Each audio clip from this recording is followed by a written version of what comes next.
buenos días, muy buenas tardes o quizás muy buenas noches, estimado oyente, según sea la hora y el país donde se encuentre.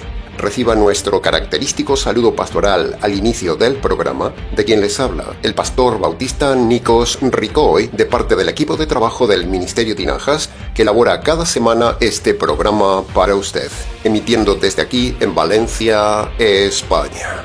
Muy bienvenidos una vez más a nuestro nuevo programa semanal Encuentros.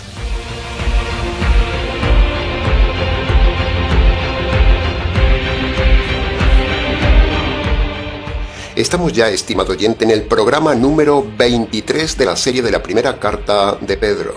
Pero en el día de hoy haremos un programa un poco diferente.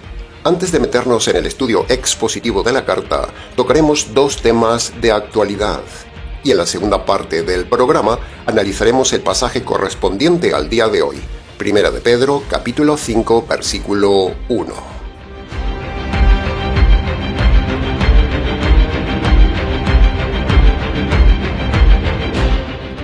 En estos últimos programas, si usted es seguidor del canal, habrá notado que, junto con el análisis expositivo de la carta de Pedro, venimos dando también nuestra opinión de la actualidad, específicamente en dos temas.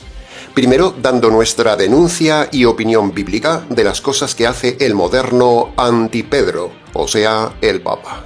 Y segundo, venimos comentando también los acontecimientos con Israel.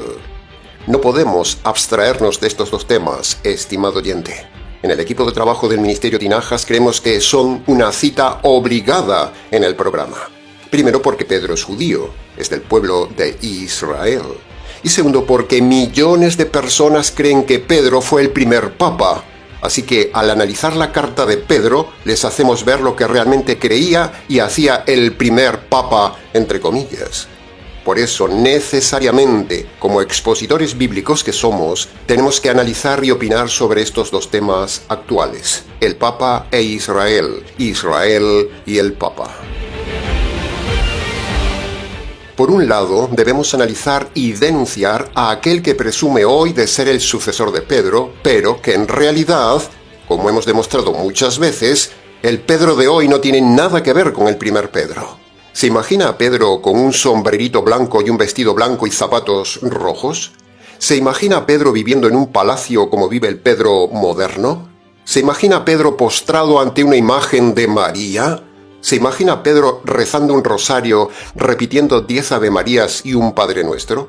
¿Se imagina la reprensión que recibiría Pedro de parte de Pablo si Pedro hiciera unas misas en un templo cuando Pablo dijo que Dios no quiere templos hechos por manos de hombres? ¿Se imagina a Pedro manejando un banco con millones de dólares como maneja el Papa en el Vaticano? ¿Se imagina a Pedro autorizando las torturas de la Inquisición?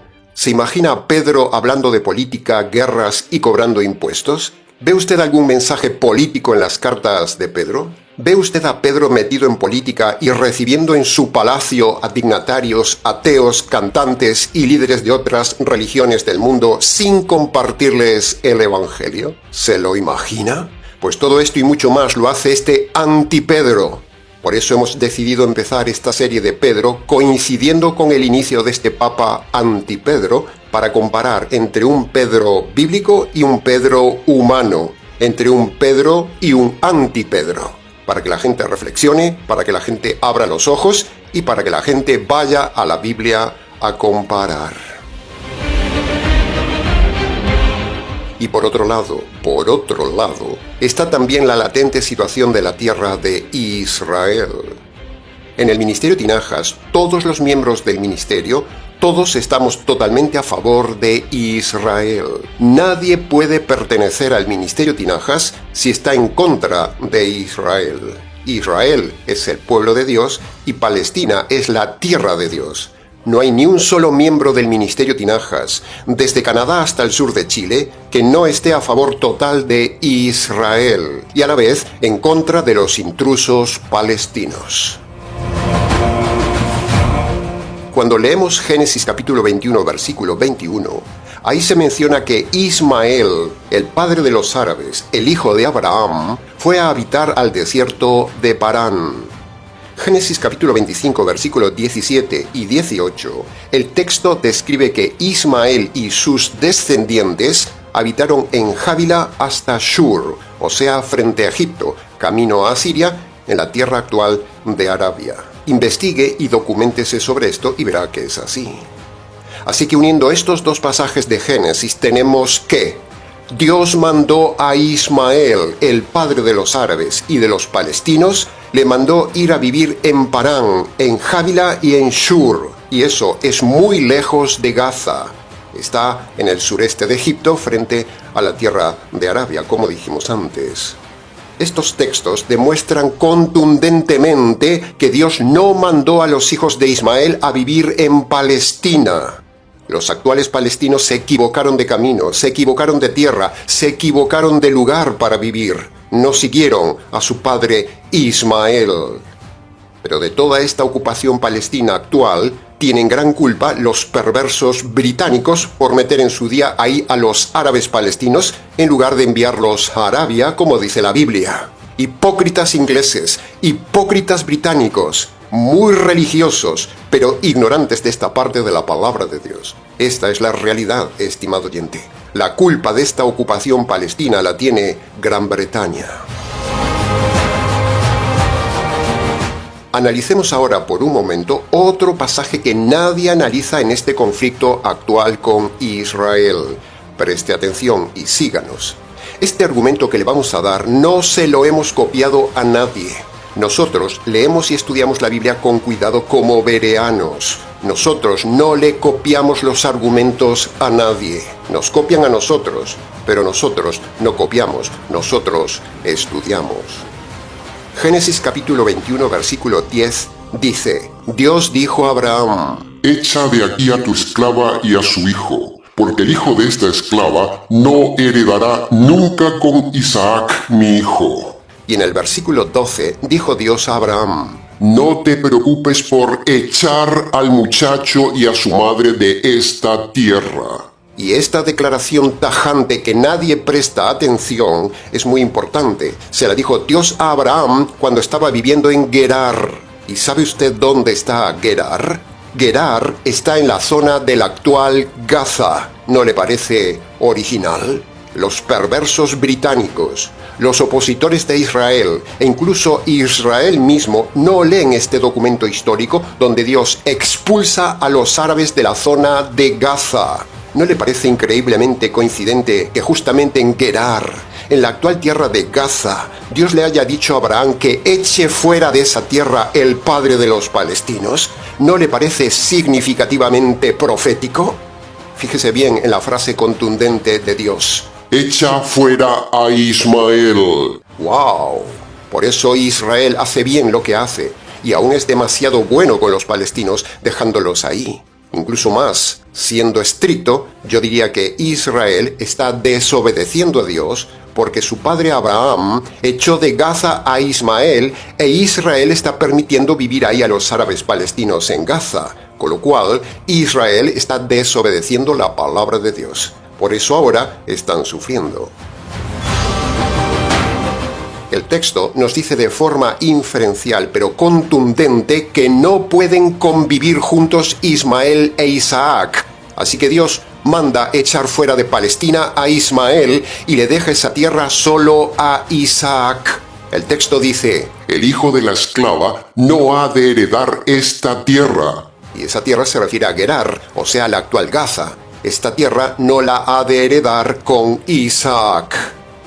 Y para rematar la información, vemos que Génesis capítulo 26, versículo 3, versículo 6 y versículo 17 dice: Se apareció Yahvé a Isaac y le dijo: Quiero que habites en esta tierra. Yo estaré contigo y te bendeciré aquí, porque a ti y a tu descendencia daré todas estas tierras y confirmaré en ti el juramento que hice un día a Abraham tu padre. Y luego fíjese lo que dice el versículo 6 y el versículo 17. Acampó y habitó Isaac en la zona de Gerar.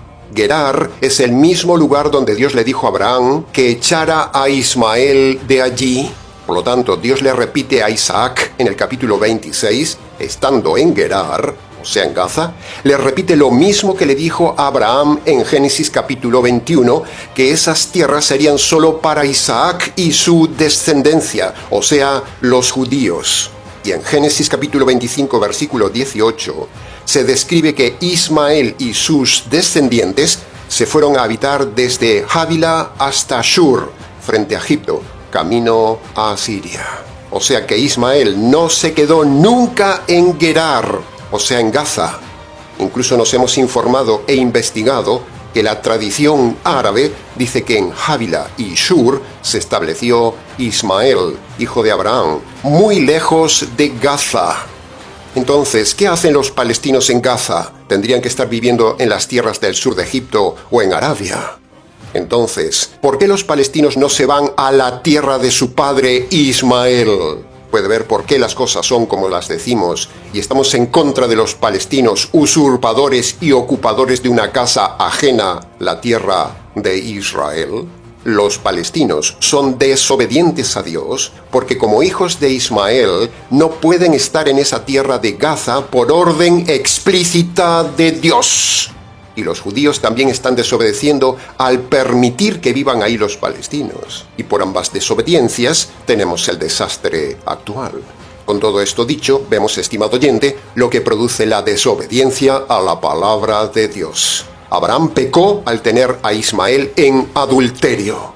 Israel peca no obedeciendo el documento de Dios, echando a los palestinos de su tierra. Y los palestinos pecan por ser usurpadores de la tierra de Dios. Este tratado de paz firmado el otro día no durará nada, estimado oyente. Como tampoco duró el tratado de paz orquestado por el otro necio, el presidente Bill Clinton. Aquellos famosos acuerdos de Oslo no duraron nada. Mira el resultado, terminó en una guerra. Aquel ridículo hecho por Bill Clinton será lo mismo que el ridículo hecho por Donald Trump. Usted lo verá, la guerra seguirá.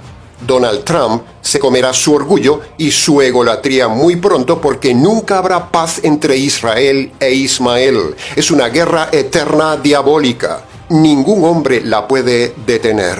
Solo la detendrá Cristo cuando venga en su día.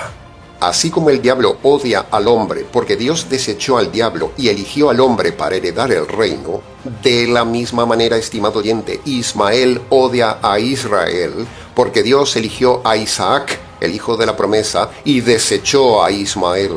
De ahí viene el odio árabe, un odio instigado por el diablo en los árabes. Ismael heredó el odio diabólico hacia Isaac y llega hasta nuestros días.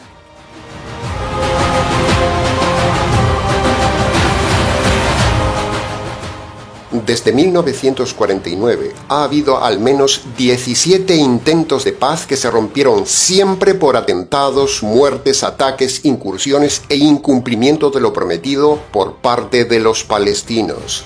Entonces, con este historial, ¿cree usted que el soberbio rey Donald Trump va a lograr que jamás no rompa nuevamente este tratado? ¿Usted lo cree? Nosotros no. Hay que ser muy ingenuo para creer que todo esto se va a acabar.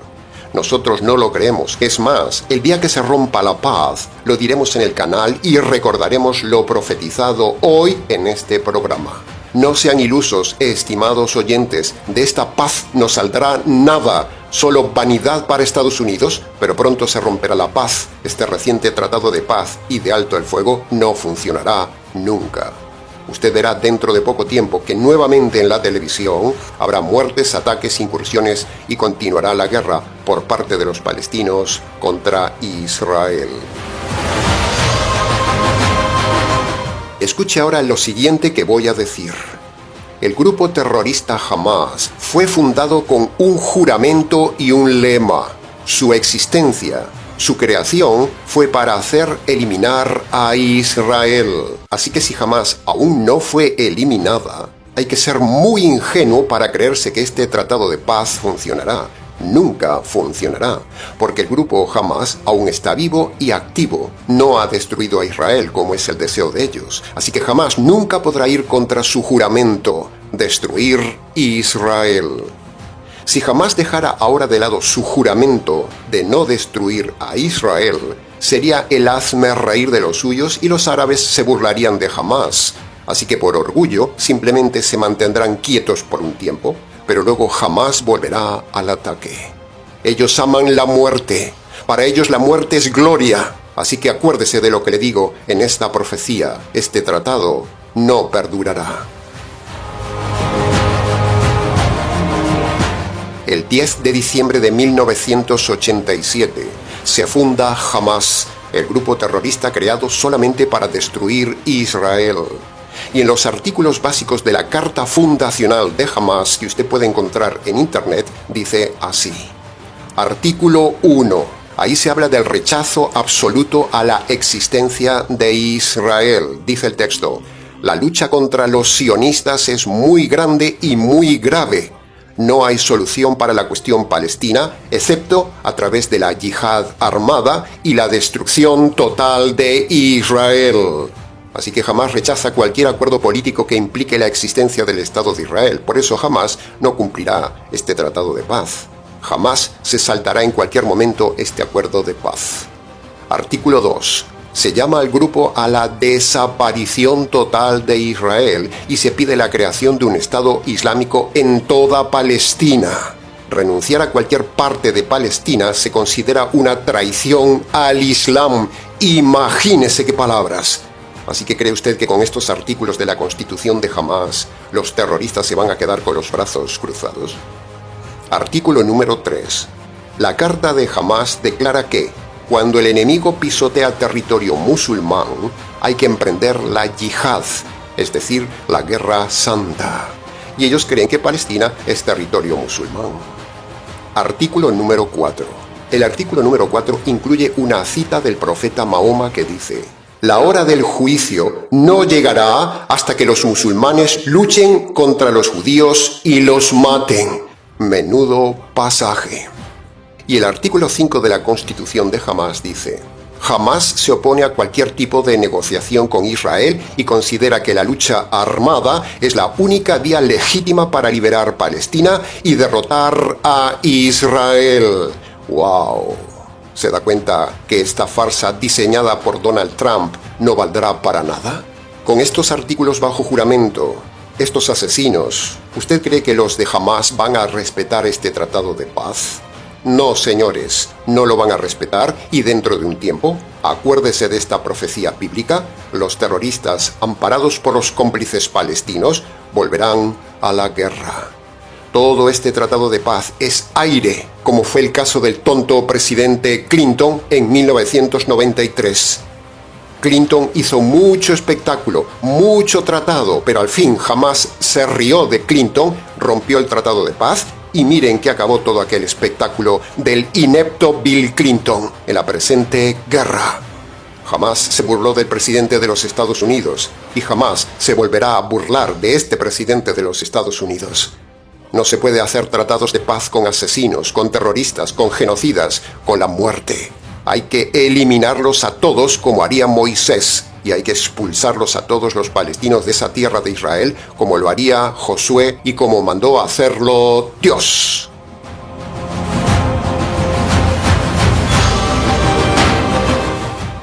Bien, habiendo tocado estos importantes temas de actualidad bíblica y demostrado con documentos la realidad, entonces sigamos ahora con el estudio expositivo de la primera carta de Pedro, capítulo 5, versículo 1. Como siempre, estudiaremos el tema de hoy de forma detallada para su mejor comprensión.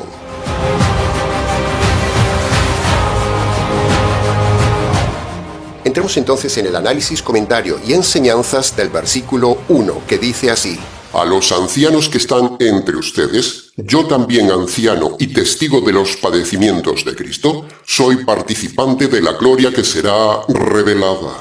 Punto número 1. El concepto de anciano en el Nuevo Testamento está relacionado con la sabiduría de un líder o de un pastor. Lo de anciano no se refiere a la edad ni a las canas, se refiere a la capacidad de dar consejo correcto y bíblico. No siempre una persona anciana de edad es sabia. Al contrario, hay muchos ancianos que llegaron al fin de sus días llenos de desgracias precisamente por no haber sido sabios en su vida. Incluso un joven puede ser más sabio que una persona de edad si estudia la sabiduría bíblica. De hecho, en el Ministerio Tinajas trabajamos intensamente para que nuestros niños y nuestros jóvenes crezcan en sabiduría bíblica para que les vaya bien en la vida y puedan ayudar a otros.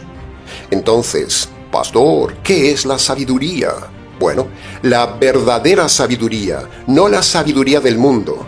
La sabiduría bíblica es la suma de toda la doctrina correcta bíblica más los principios éticos y morales bíblicos. Se lo repito, la sabiduría bíblica es la suma de toda la doctrina correcta bíblica más los principios éticos y morales bíblicos. Si una persona conoce perfectamente toda la doctrina bíblica y conoce los principios bíblicos y éticos de la palabra de Dios y los maneja con soltura y armonía, esa persona, ese niño, ese joven será más sabio que una persona de edad. La edad no implica necesariamente sabiduría. Hay mucho bravucón que se las da de consejero por ahí en las iglesias. Se las da de guía, de que Dios le habla, pero solo aplican la filosofía motivacional, la herejía doctrinal, la psicología secular o incluso mezclan la santería y la religión para dar orientación a la gente. Pero eso es porquería humana, no sabiduría bíblica. La filosofía, la psicología, la santería, la consejería de las iglesias y la religión no valen para nada, no son sabiduría de Dios.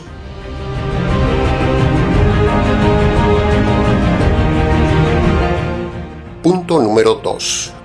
Pedro, en el capítulo 1, versículo 1 de su carta, se llama apóstol. Y aquí, en el capítulo 5, versículo 1, se llama anciano. Solo 12 hombres sobre la faz de la tierra han tenido el privilegio único de ser llamados apóstoles.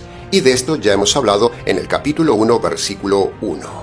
Hay mucho lobo que se autoproclama apóstol, pero por muchas vueltas que le dé para autodenominarse apóstol, ya hemos dicho que la Biblia dice que solo hay 12 apóstoles. El resto son lobos.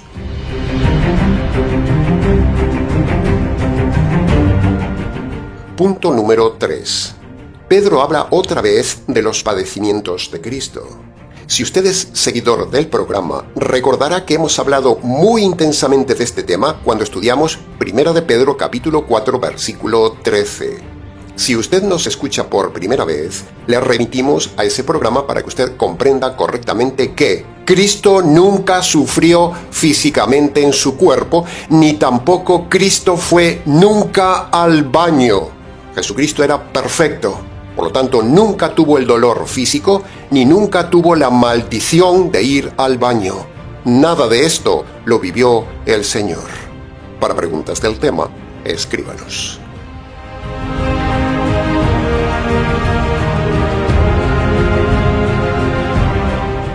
Punto número 4.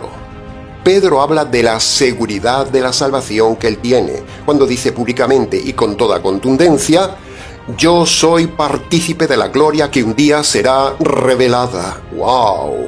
¡Qué lenguaje, estimado oyente! ¡Qué seguridad! Pedro no era un hombre muy instruido ni muy estudioso, pero sí estaba seguro de su salvación porque en su día, como judío, obedeció los 2 requisitos universales para la salvación de un judío. ¿Y cuáles son esos 2 requisitos para un judío? Primero, Pedro creyó que Jesús era el Mesías, él mismo lo dijo. Y segundo, Pedro puso sus pecados a los pies del Mesías. Pero resulta que usted, estimado oyente, no es judío. Por lo tanto, Dios y la Biblia dicen que para tener seguridad completa de su salvación, usted como gentil debe obedecer 2 requisitos dados por el Mesías en Marcos capítulo 1, versículo 15, a los gentiles. Y eso le dará seguridad de salvación. La salvación no se pierde, como dicen los necios pentecostales, estimado oyente. El invento de la doctrina de la pérdida de la salvación es por causa de que tienen un evangelio falso.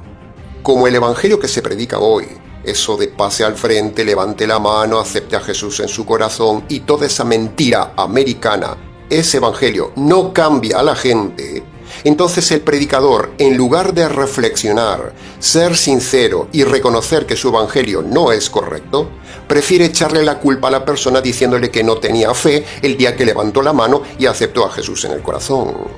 Por eso le dicen que perdió la salvación y ahora debe volver a aceptar a Cristo en el corazón el próximo domingo y volver a pasar al frente y hacer nuevamente el ridículo delante de la gente y la gente ponerse a orar para que vuelva a los caminos de Dios. El invento de la pérdida de la salvación es por causa de una doctrina equivocada y un evangelio falso. No existe en la Biblia la doctrina de la pérdida de la salvación. En cambio, cuando una persona ve la maravilla del evangelio jurídico y realmente obedece los dos requisitos de Marcos capítulo 1 versículo 15, esa persona tiene poder para dejar sus pecados y cuando se agarra de esa justicia trabajará desde dentro de la persona y le hará vivir una vida de justicia y le dará seguridad. Pero si una persona nos cuenta el cuento de que obedeció Marcos 1:15, pero sigue igual en sus pecados, es que esa justicia nunca entró en su vida y aún sigue perdido. Por eso, estimado oyente, esa justicia diseñada en el consejo eterno, que un día cayó sobre el Señor Jesús, esa justicia tomada por la fe por usted, limpiará sus injusticias, le hará vivir una vida de justicia, le hará soportar las injusticias y le dará la esperanza de un mundo futuro de justicia. ¿No le parece maravilloso?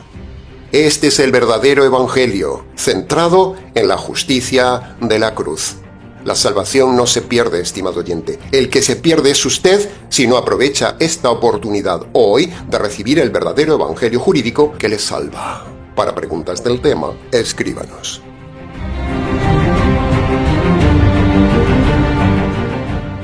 Punto número 5. El pasaje se refiere también a la esperanza futura de la venida de Cristo y de un mundo maravilloso cuando Él sea revelado en su gloria. Pero ya hemos dicho hasta el cansancio en este canal que Cristo aún no viene ya, porque Dios está ahora en el tiempo de prolongar su paciencia sobre los gentiles para que conozcan el Evangelio de Cristo. Cristo no vendrá aún ni en muchísimas décadas, porque estamos en el tiempo de la difusión del Evangelio. Por lo tanto, no le crea a estos falsos pastores que le dicen que Cristo viene ya. ¡Cristo no viene ya! Las sectas llevan más de 100 años diciendo que Cristo viene y no vino. Esa es una bofetada para ellos. ¿No le parece que algo no encaja cuando insisten que Cristo viene y no vino? ¿No es una vergüenza profetizar algo y que luego no se cumpla? ¿No le parece absurdo que su iglesia falle en esto y usted siga estando aún en esa iglesia que le ha mentido? Así es la gente, necia, vulgar. Y los líderes lo saben, por eso son unos vividores y unos farsantes aprovechándose de los borregos. Señoras y señores, ni Cristo viene hoy ni vendrá mañana ni en docenas de años. Estamos en el tiempo de la preciosa paciencia de Dios. Así que aproveche la paciencia de Dios para convertirse al Señor por medio de la obediencia de Marcos capítulo 1 versículo 15. Punto.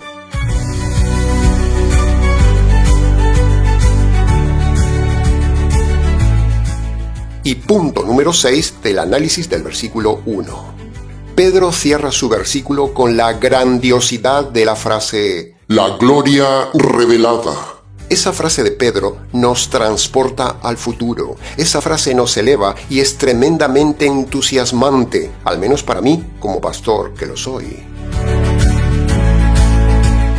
No hay nada que más le guste al hombre, estimado oyente, que indagar el infinito. La curiosidad del más allá la llevamos dentro. El gusto y la satisfacción del misterio nos atrapa.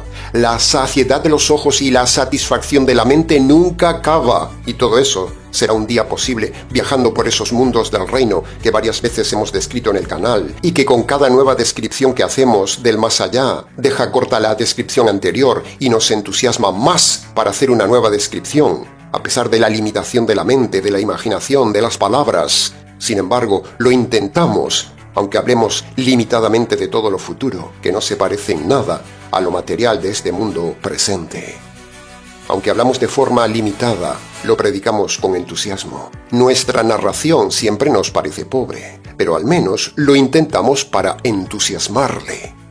Aquello eterno es tan diferente, que precisamente ahí está el entusiasmo.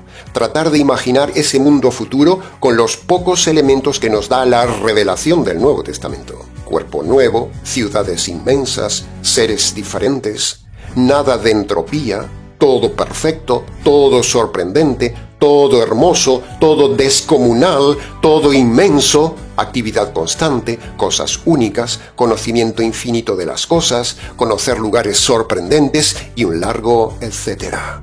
Aunque hemos intentado varias veces describir el futuro, aunque hemos narrado varias veces lo que puede ser esa gloria material y física de la gloria eterna, nunca podremos acercarnos a esa realidad desde aquí, porque si pudiéramos, entonces aquello perdería la ilusión. Pero sin embargo, nos gusta intentar describir el reino con los pocos elementos que nos da la palabra de Dios. Disfrutamos tratando de describirle a usted ese mundo futuro como si le estuviéramos narrando desde allí lo que vemos por el agujero de una cerradura medieval. El alma, en el silencio de la habitación, en la meditación de la palabra, en la imaginación de los textos bíblicos, se entusiasma tratando de imaginar ese mundo hermoso, perfecto, eterno, ese hiperuniverso de universos celestiales y futuros. Nos entusiasma. Desde el punto cero del trono de la gracia, un día se dará la orden para que el universo se despliegue ante la revelación de Cristo. No será un simple amanecer esa revelación del Señor, no.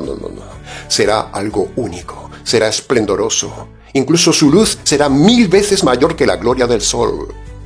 Pero esa luz de gloria no estropeará la retina nuestra, sino que con la nueva retina podremos disfrutar de una cascada de luz pura que emana de Él. Una luz que redefinirá la existencia misma de lo que se ve en todo alrededor. Nuestro ser vibra con la frase de Pedro, estimado oyente, y nosotros queremos activar esa vibración en su alma, metiéndonos en la frase y activando en usted, en su oído, lo que un día podrá ver con su retina si se ha convertido por medio del Evangelio. Nosotros estamos preparados para estar un día en la gloria revelada, pero a la vez preparamos a la gente para entrar en esa gloria que un día será revelada. Un día desaparecerán los límites del espacio-tiempo y el reino omnidimensional de Cristo se abrirá hacia lo infinito, hacia lo interminable, hacia lo eterno, hacia lo maravilloso de esos mundos nuevos. Lo que más nos impactará evidentemente será lo que verán nuestros ojos, como dice Pedro, y también como dice Juan en Apocalipsis. Pero los ojos que vean un día esas cosas increíbles y maravillosas del mundo futuro, producirán también dentro nuestro un gozo de emociones inexplicables. Cuando el ojo ve un lugar bonito, precioso, el alma salta de admiración en emociones por lo que ve. Pues imagínese las emociones de ese lugar precioso estando con el Señor, viendo esos lugares maravillosos. O dicho de otra manera, ese ambiente perfecto, con el amado perfecto, ya sin límites de tiempo, con el corazón lleno de emociones, hará que cada partícula de nuestro ser se convierta en una catarata de júbilo eterno en el alma, es decir, la felicidad. ¿Sabe una cosa más, estimado oyente? Creo que en el reino habrá aire. Sí, creo que habrá aire, porque si hay nariz en el cuerpo nuevo, tendrá necesariamente que haber aire. Si hay boca y dientes, habrá delicias. Si hay nariz, respiraremos. Eso quiere decir que en el aire habrá aromas fragantes. Es pura lógica. Si nos encantan los olores gratos en el hogar, si nos encantan los perfumes, si nos agrada entrar en un lugar donde el aire está lleno de aroma natural y bonito, pues allí en el reino el olor del ambiente del reino debe ser puro y perfumado. Nos encantan los lugares perfumados, así que yo he pensado que el reino debe ser un lugar de aromas perfumados, quizás llenos de aroma de inciensos que salen del templo, o aromas frescos del campo, del nuevo campo, de los nuevos árboles, o aromas nuevos en las ciudades futuras. En fin, aquello será una sinfonía de perfección, belleza y admiración por todos lados. Prepárese, estimado oyente, anímese, esfuércese y conviértase ya. Trabaje por la difusión de este reino porque el tiempo corre como agua entre los dedos. Nosotros trabajamos intensamente para el reino, para el Señor del reino, para difundir el Evangelio del reino, como dice Marcos capítulo 1. El Evangelio da acceso a ese reino eterno, estimado, oyente, creyente, sufriente. Pedro dice que un día la gloria inimaginable será revelada. Tiene que ser fascinante ese mundo.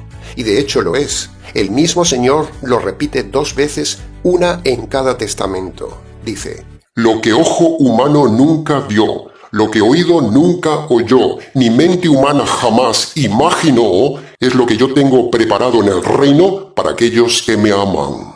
El universo conocido es solo un pequeño borrador, un bosquejo de rayas ante la realidad colorida y perfecta de la gloria del reino eterno. Aquí todo es entrópico. La entropía es la maldición del universo, pero en el reino no habrá entropía. Las cosas no se envejecerán, no se gastarán, no se pudrirán, no aburrirán. En el mundo eterno nada se rompe. Un avión en el reino de los cielos es un caracol comparado con el movimiento del reino. Y para movernos en ese mundo material, el Señor nos dará un cuerpo material como el suyo para poder acompañarlo a todos los rincones del reino de los cielos. Cristo fue delante con un cuerpo físico y perfecto. Y un día los convertidos por medio del Evangelio tendremos también un cuerpo físico nuevo, con poderes, con capacidades, sin limitaciones, cuando el Señor se lleve a la iglesia de la tierra. Observar un día todo lo celestial ante nuestros ojos será un espectáculo de hiperadmiración, un asombro de ingeniería majestuosa de dimensiones descomunales, como las que vemos en la Nueva Jerusalén, una ciudad de 2000 kilómetros de alto. ¿Se lo imagina? Así son las dimensiones del reino que eclipsan cualquier película de ficción. La gloria del reino, del Dios de la gloria, del Señor de la gloria, es una gloria inmerecida. No se olvide de esto. Pero un día llegará, será revelada y será dada a los convertidos por medio del Evangelio. El tiempo ya no existirá, el reloj no existirá, todo será un presente hermoso sin cansancio. Como podremos tener la capacidad de volar, queremos entusiasmar a los niños que nos escuchan, porque podrán hacer piruetas en el aire sin peligro y podrán volar como los ángeles, volar como el Señor voló de la tierra al cielo. Tampoco habrá baño. Sí, ha oído bien y repetimos esto muchas veces. La maldición del baño no existirá en el reino. Todo esto que estamos describiendo pobremente es lo que han deseado las civilizaciones humanas por siempre: ser una raza de hombres corporales perfectos en un mundo material incomparable de felicidad, donde la vida es un gozo sin fin y donde Cristo, el Creador, el Ser absoluto, el Señor del reino, el Señor del Evangelio, será el Señor de todo ese reino. Hay otro mundo detrás del telón de esta vida, estimado oyente. Hay otro mundo esperando. Habrá felicidad y perfección infinita en aquel reino. Por eso hemos insistido tantos minutos en este programa para animarle a que venga con nosotros a ese reino. Con estas pocas palabras tomadas de la frase de Pedro, hemos querido catapultarnos y entusiasmarle para que venga con nosotros al reino. La gloria que un día será revelada, como decía Pedro, pero solo será para los convertidos por medio del Evangelio. Ahora, para que usted pueda ser perdonado de los pecados cometidos en esta vida, para que usted no vaya a los sufrimientos eternos y para que usted pueda entrar en la gloria material del reino eterno, usted debe obedecer los 2 requisitos que el Señor del reino pone en Marcos capítulo 1 versículo 15 para entrar. Primero, usted tiene que humillarse ante Dios. Si no se humilla usted en la tierra, Dios lo humillará a usted por toda la eternidad.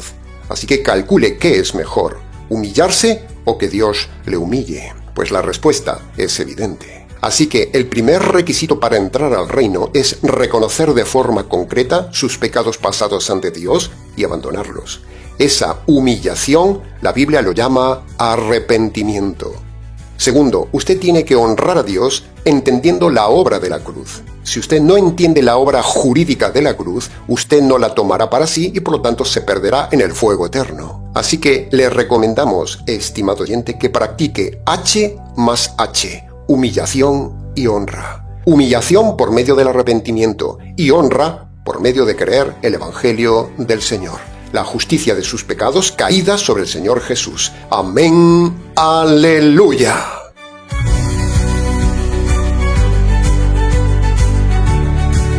Bien, una vez más, se nos ha ido el tiempo del programa, estimado oyente. Se nos hizo un poco largo, pero valió la pena. Mucho más se pudo haber dicho de cada tema, pero creemos que con lo dicho ha sido suficiente para su enseñanza y su reflexión. Si tiene preguntas de algún tema, escríbanos. ministeriotinajas@gmx.es. Nada más por hoy, estimado oyente. Les ha compartido la verdad, solo la verdad y nada más que la intensa verdad bíblica de lo que hemos estudiado. Quien les habla, el pastor y expositor bíblico Nikos Ricoy, emitiendo desde aquí, en Valencia, España. Será entonces con el gusto de siempre, hasta el próximo mensaje, aquí en nuestro habitual programa semanal Encuentros.